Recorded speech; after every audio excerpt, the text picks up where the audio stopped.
Freebrook.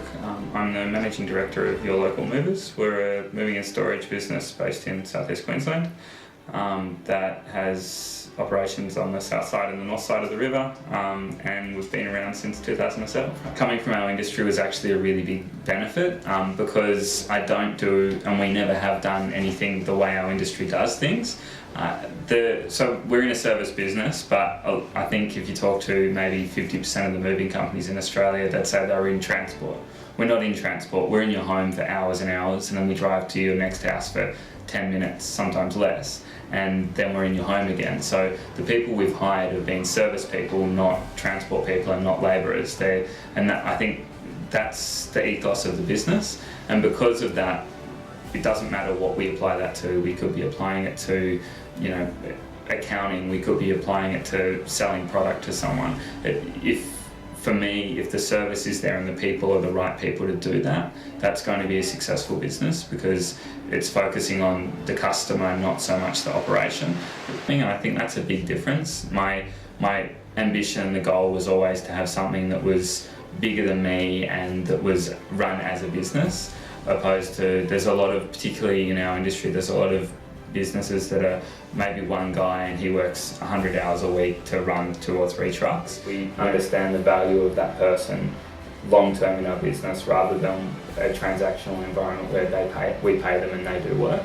So for example, we do quarterly staff events. So this quarter the guys have hit all of their KPIs and we'll be going to Noosa on a weekend with everyone, and things like that where we actually show our appreciation, because they are, particularly in a business like mine, they are the make or break for our business.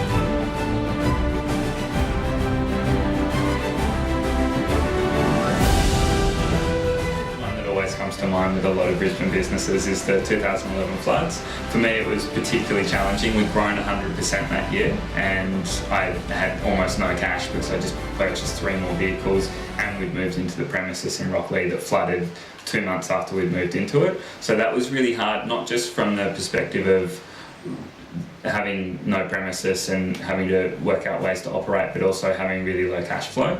So that was a really big challenge, and that taught me a lot of really hard lessons in that I'd overextended because we were growing rapidly, which I probably, looking back, should have pulled it back a little bit, but also in that the building had never flooded, so there wasn't a whole lot. I think I probably still would have moved into that building in hindsight. We'd done our due diligence, but obviously it was a special event, 2011.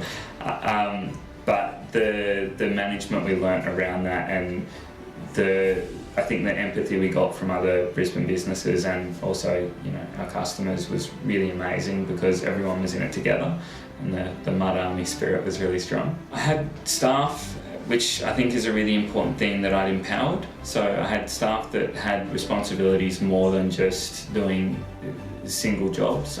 As business owners and as small business owners, we often give ourselves 20 or 30 hats to wear that maybe you're not the best at this and you're not the best at that, but you want to get it done, so you do it. And I looked at it a different way. Obviously I still wore a few hats, but I had people that were empowered to make decisions in what they were doing.